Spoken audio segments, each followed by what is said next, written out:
따뜻한 봄이 우리에게 온 것 같습니다. 2017년 특별히 여러분들의 모든 그 삶 가운데 정말 좀 봄이 찾아왔으면 좋겠어요.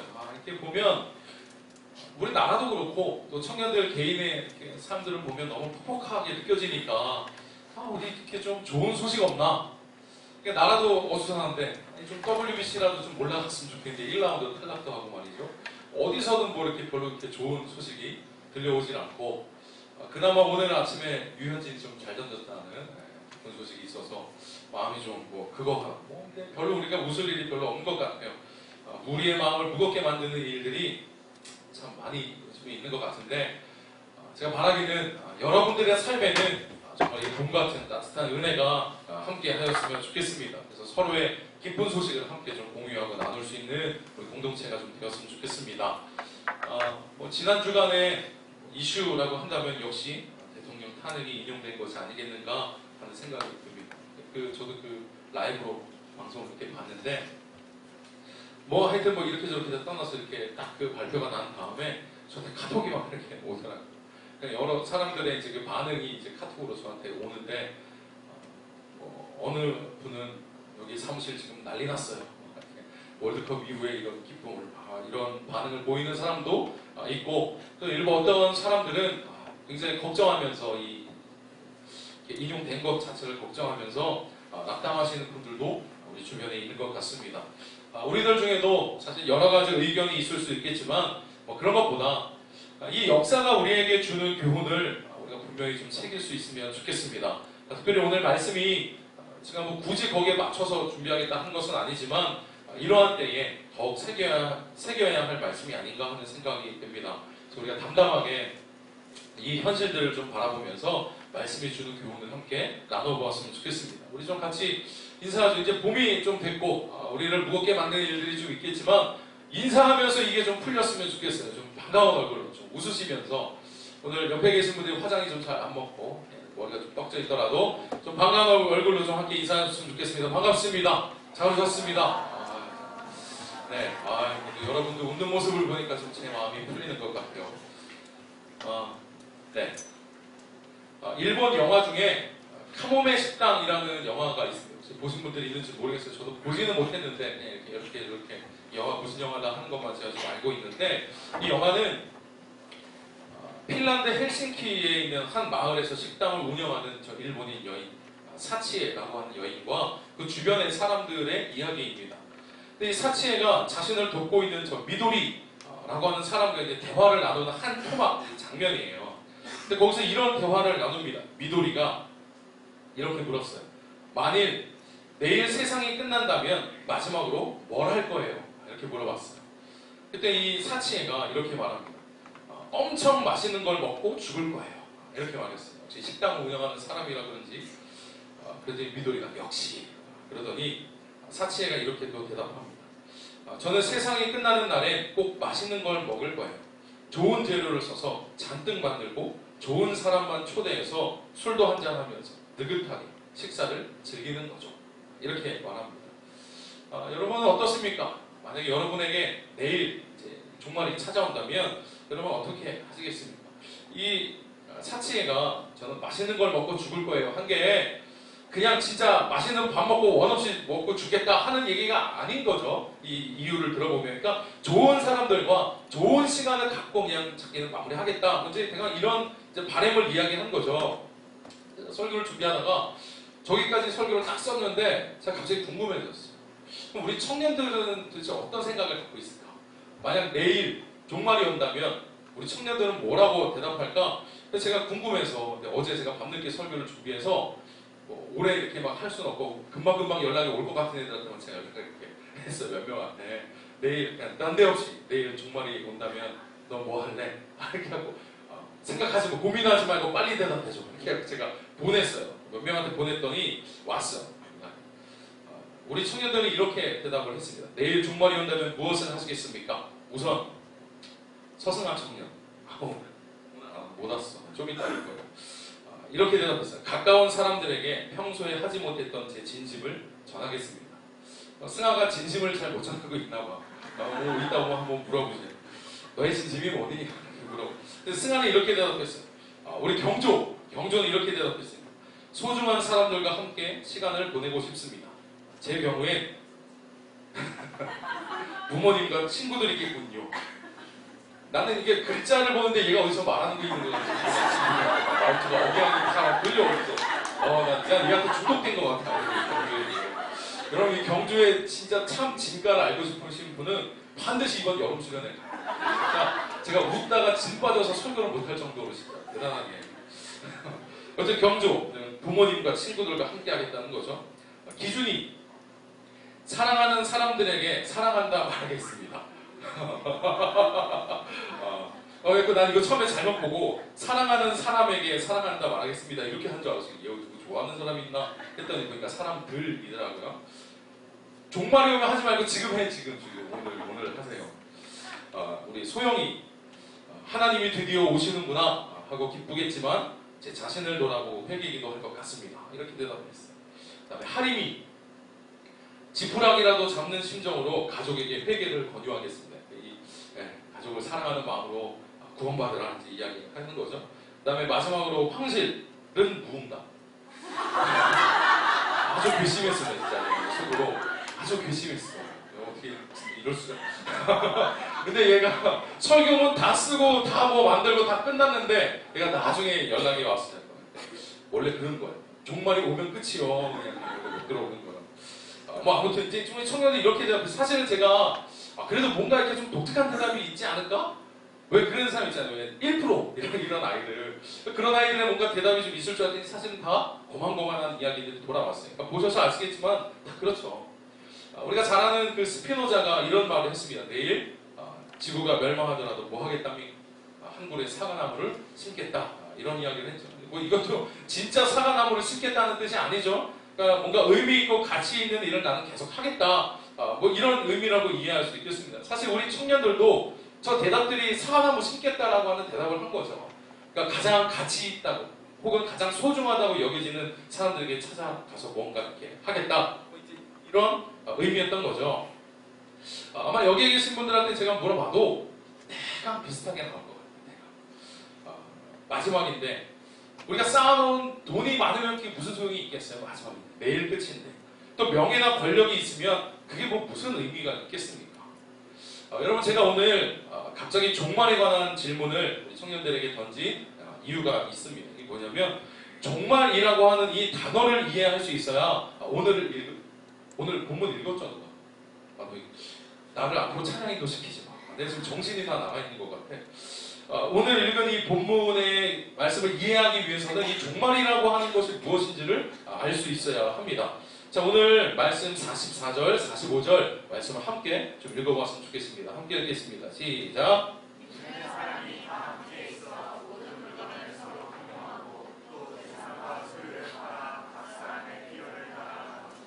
네, 여러분 이게 초대교회의 모습을 설명해주는 이제 몇 구절이죠. 물건을 나눴었다. 또 재산과 소유를 팔아서 필요에 따라 나누었다. 여러분 이 말이 어떻게 좀 느껴지십니까? 자기 소유도 팔고, 그러니까 공유해서 다 같이 쓰고 재산도 팔고 소유도 팔아서 필요한 사람들에게 다 나눠줬다. 여러분 만약 우리도 이렇게 합시다. 제가 이제 선포해요. 오늘 선포해서 우리도 오늘부터 이런 공동체를 만들겠습니다. 여러분 가지고 있는 소중한 거, 재산 있는 거 다 가져와서 여기다 다 내놓고 다 팔아. 아이패드 팔고 통장 다 깨갖고 오고 막 해서 여기서 우리가 이런 공동체를 우리가 만들면서 삽시다. 내일부터 다 가져와. 막 이렇게 하면 난리 나겠죠. 우리 길동이는 이제 아버지한테 가야지. 아빠 목사님 좀 이상한 것 같아. 이야기를 하든지 아니면 리더들을 모여서 저를 탄핵하려고 이제 막 하겠죠. 이게 말이 안 되는 거거든요, 사실. 그러니까 초대교회의 모습은 분명히 그렇게 나와 있기는 맞는데 소유를 팔고 재산을 팔아서 지금도 그렇게 그런 공동체를 만들어보자라고 하는 것은 왠지 현실감이 좀 없어 보입니다. 사실이죠. 거부감이 드는 것이 사실이죠. 그런데 그러면 이 본문을 어떻게 우리는 이해할 수 있을까? 여러분 이 본문은요 이렇게 살자라고 하는 방법론으로 이해하기 시작하면 이 본문이 풀리지 않습니다.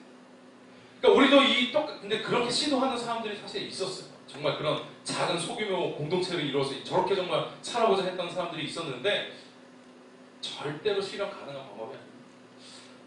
그럼 도대체 성경에 나온 이 사람들은 도대체 어떻게 이렇게 할 수 있었는가? 그러니까 방법론으로 이해하자라고 하면 당연히 거부감이 생길 수밖에 없어요. 그러니까 인위적으로 이런 공동체를 만들려고 한다든지 저런 원리를 적용하려고 하면 반드시 실패하게 되어 있습니다. 여러분, 저걸 시도한 사람들이 있었죠. 역사적으로. 공산주의자들이 저걸 사실 시도했던 것입니다. 사유재산 인정하지 않고 분배를 통해서 평등한 세상을 만들겠다. 이게 공산주의의 기본 이념이죠. 자, 그러나 여러분 역사적으로 보면 어떻습니까? 공산주의는 실패했다. 이게 역사에서 증명하고 있는 거 아닙니까? 자, 그러면 이 본문의 초대교회의 모습은 어떻게 이해할 수 있을까? 앞서 말한 것처럼 저 사람들이 저렇게 살 수 있었던 것의 이유, 그 키워드는 방법론이 아니라 종말의식이 있었다라고 하는 것을 우리가 알고 있어요. 그러니까 이 공동체를 이해하는 키워드는 종말 혹은 종말의식입니다. 그러니까 초대교회 사람들은 자기들끼리 모여서 야, 이제 우리가 좀 같이 좀 살아보자. 그러니까 같이 살려니까 필요한 것들 나누고 팔고 와서 이렇게 하자. 여러분, 이렇게 방법을 연구한 것이 아닙니다. 그게 아니라 너무나도 자연스럽게 와서 자기들끼리 모이는 것에 힘쓰고 하다 보니까 자기의 것을 팔아서 누군가에게 주고자 하는 마음들이 너무나도 자연스럽게 생겼다라고 하는 거예요. 이게 이유가 뭐냐? 그럼 어떻게 그렇게 할 수 있었느냐? 그 이유가 종말 때문이었다는 거예요. 종말 의식 때문이었다는 거예요. 오늘 본문 이전에 어떤 내용들이 있는지 여러분 아시죠? 근데 큐티 여러분 잘 하고 계시죠? 네, 잘 하고 계시리라 믿습니다.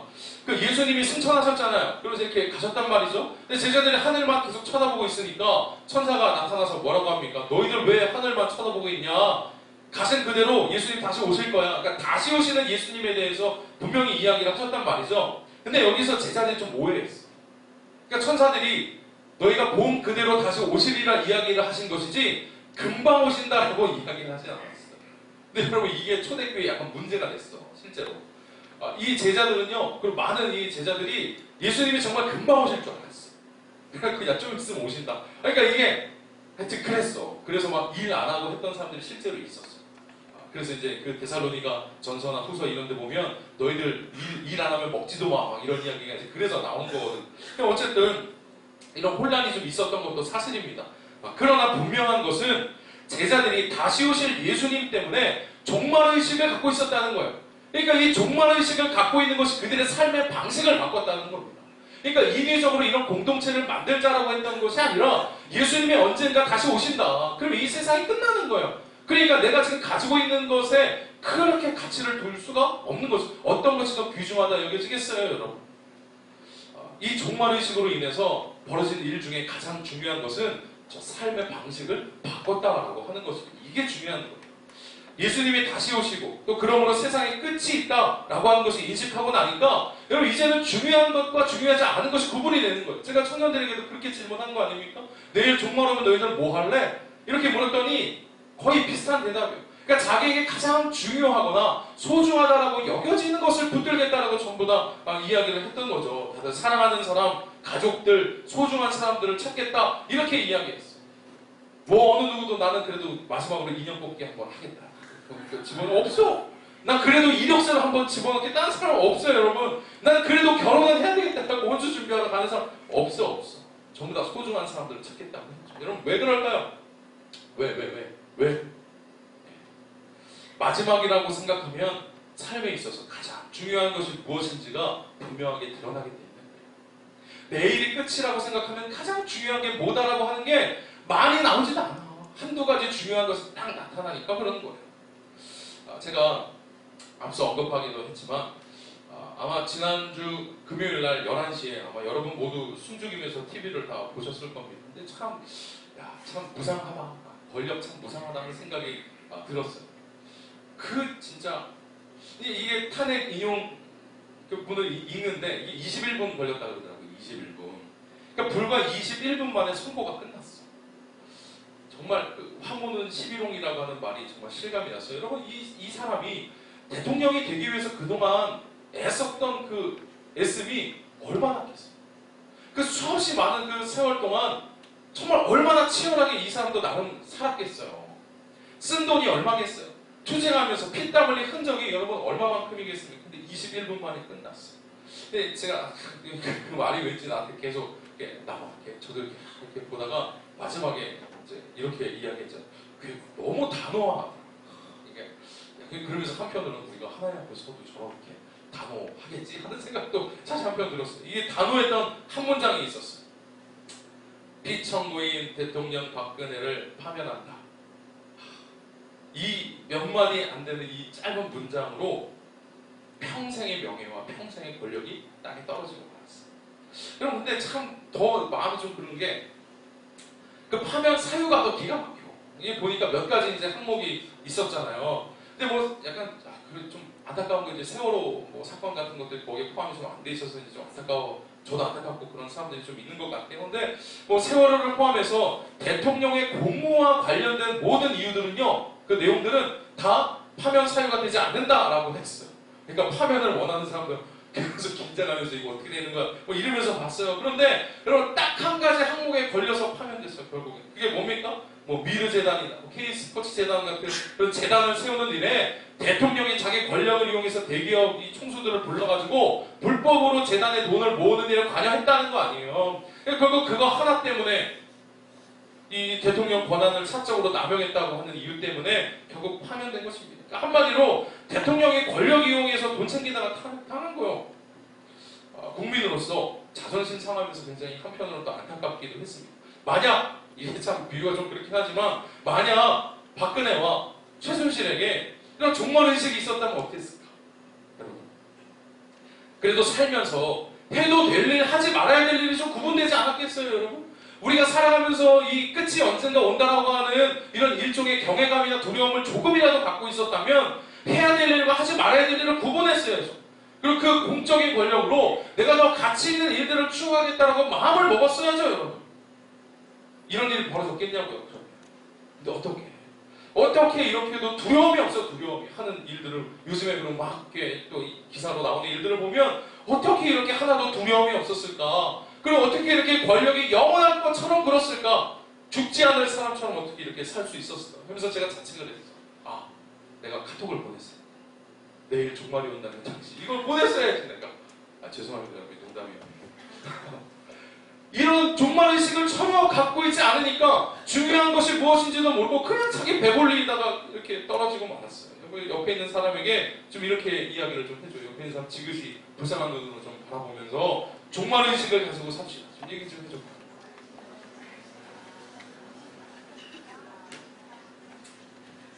종말의식을 가지고 살아야 합니다. 여러분, 근데 간혹 그리스도인들 중에서 종말이라고 하는 단어 자체를 굉장히 두렵게 여기는 사람들이 좀 있는 것 같습니다. 왠지 종말이라고 하면, 종말이 왔다 그러면 왠지 하늘이 굉장히 어두워질 것 같고, 달은 햇빛으로 변할 것 같고, 태양은 깜깜해질 것 같고 말이죠. 불덩이가 떨어지는 막 이런 이미지를 그리는데, 글쎄요, 저도 뭐 마지막 날을 저도 경험한 사람은 아니니까 뭐 정말 어떤 날로 찾아올지는 모르겠지만, 근데 분명한 사실 한 가지가 있어요. 여러분, 그리스도인에게 있어서는 종말이 두려움이 아닙니다. 그리스도인에게 있어서의 종말은 두려움이 아니라, 우리가 여태까지 이게 했던 일들이 맞았구나라고 하는 것을 확인할 수 있는 날이 바로 종말입니다. 드디어 우리가 이겼구나. 우리가 가치를 추구하면서, 바보같이 여겨져서도 가치를 추구하면서 살아가는 삶이 맞았구나 라고 하는 것을 확인하는 날입니다. 그러니까 종말은 두려운 날이 아니라 기쁨의 날이고 우리에게는 승리의 날이 될 수 있는 겁니다.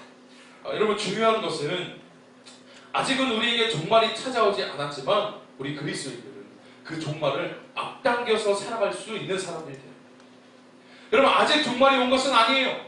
그러나 이미 종말이 온 것처럼 여기면서 살아가는 사람들이 바로 그리스도인들이라고 하는 겁니다. 여러분, 우리를 다르게 사는 힘이 어디에서 나옵니까? 아닙니다. 다른 곳에서 나오는 게 아니라 마치 종말이 온 것처럼 여기면서 살아가기 때문에 더 중요한 것을 붙들면서 살아가기를 애쓰는 사람들이 되니까 우리를 변화시키는 힘이 거기에서 나오는 것이에요. 더 설명할 것도 없어요. 종말을 생각할 때 몇몇 측면들이 고민할 것 없이 가치 있는 일들을 하겠다고 하지 않았습니까? 초대교회 사람들이 물건을 나눠 쓰고 재산과 소유를 팔고 서로의 필요를 채워줬다. 이 말은 너희들도 이 방법으로 살아라 라고 하는 것을 말하는 것이 아니라 종말의식을 가지고 마치 내일 주님이 오실 것처럼 여기면서 살아라. 내일 오실 것. 아직 예수님이 오신 것은 아니지만 마치 오신 것처럼 여기면서, 내일 당장 예수님이 오신다라고 하는 것을 오신다라고 여기면서 살아가는 거예요. 그러니까 우리의 삶의 내용이 당연히 바뀌어질 수밖에 없는 겁니다. 여러분, 오늘 이 사도행전에 나온 이 말씀은 방법이 아닙니다. 너희들도 그런 공동체를 이루어서 필요한 것들을 나누고 재산을 팔라는 방법이 아닙니다. 삶의 내용을 바꾸면서 살아가라, 이렇게 말하는 거죠. 저는 여러분의 삶의 내용이 그렇게 바뀌어집니다. 여러분 더 중요한 것과 중요하지 않은 것을 구분하면서 살아가십시오. 여러분 우리가 아직 젊은 아주 창창한 20대 혹은 30대 초중반, 40대 초반을 살아가고 있는 사람들이죠. 아직은 살 날이 더 많아요. 그렇기 때문에 마지막에 우리에게 올까라고 하는 것을 잘 생각하지 못하면서 살아갈 수 있습니다. 그러나 우리 그리스도인들이 반드시 기억해야 할 것은 언젠가 끝이 없다라는 것. 그런데 그 종말을 앞당겨서 미리 살아가는 사람들이 바로 우리입니다. 그래서 그 종말의식을 가지고 삶의 내용을 바꿔가며 살아가는 사람들이 되시기를 바랍니다. 여러분 한 사람이 어떻게 살았는지 그 삶의 내용을 잘 요약해서 보여주는 것이 있습니다. 이게 뭐냐면 바로 비문이죠. 비문. 그러니까 묘지 앞에 이렇게 비석에 이렇게 왜 써진 이렇게 글들이 이렇게 있잖아요. 그러니까 이 사람이 이렇게 살다가 여기 잠들다. 뭐 이게 이제 비문 아닙니까? 그러니까 한 사람의 비문을 보면 이 사람의 삶의 내용이 무엇이었는지가 이제 드러나게 되는 거죠. 그 제가 좀 찾아봤어요. 인터넷을 검색해봤더니 어떤 분의 비문 내용이 여러분 잘 보이나요? 비문 내용이 이렇게 나왔어요. 가장 낮은 곳에서 가장 빛나던 비정규 노동자의 영원한 동지이자 특수 고용 노동자의 벗 여기 잠들다. 제가 이런 운동을 하는 사람도 아니긴 하지만 어쨌든 이 비문을 보면 이 사람의 삶의 내용이 무엇이었는가가 나온 것입니다. 그러니까 자기 혼자 떵떵거리면서 배불리며 살았다가 아닌 것이죠. 그러니까 누군가를 위해서 애쓰고 섬기는 일을 살았던 사람이었던 것 같아요. 찾아보니까 또 이런 비문도 있습니다. 우리가 양화진 그 선교사 묘역에 가면 굉장히 많은 이런 그 선교사님들의 이제 무덤이 있는데 그 중에 이제 한 분의 무덤입니다. 고 류재한 박사, 조지 헨리 류라고 하는 분의 비문은 이렇게 나와 있습니다. 나는 한국에 구경 삼아 나온 사람이 아니었습니다. 한국에 나의 뼈를 묻을 각오로 온 사람이었습니다. 뭐라고 나왔어요? 이리가 한국 백성을 해치러 온다면 도망가는 목자로서가 아니라 그 영을 위해 희생할 각오를 하고 온 선교사였습니다. 나는 누구도 소홀히 치료하지 않았습니다. 이승만 박사를 치료할 때나 시골의 안암내를 치료할 때나 똑같이 나의 최선의 노력을 바쳤습니다. 참 멋있죠? 그러니까 이 한 사람의 삶의 내용이 굉장히 근사하고 멋있잖아요. 그러니까 지금 우리가 볼 때도 참 마음이 따뜻해지는 그런 내용 아닙니까? 이 사람의 삶의 내용이. 또 있어요. 루비 캔드릭이라고 하는 선교사의 비문은 이렇습니다. 잘 보이지 않죠? 잘 보이나요? 나중에 저분에 대한 이야기를 좀 더 나눌 수 있는 시간이 좀 있었으면 좋겠어요. 이분의 비문의 내용이 이렇습니다. 내게 1000개의 생명이 주어진다면 그 모든 것을 한국을 위해 바치겠습니다. 이렇게 이야기를 했어요. 참 근사하고 멋있는 것 같아요. 이 삶의 내용. 여러분은 훗날 여러분의 비문에 어떤 내용이 쓰여지기를 원하십니까? 여러분 저게 굉장히 낯설죠? 근데 여러분 앞에도 저게 분명히 세워질 겁니다. 언젠가 이 날이 오는 거죠.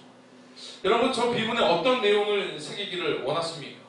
제가 바라기는 사라지고 허무해질 것만 쫓다가 후회를 남기는 인생은 되지 않았으면 좋겠습니다.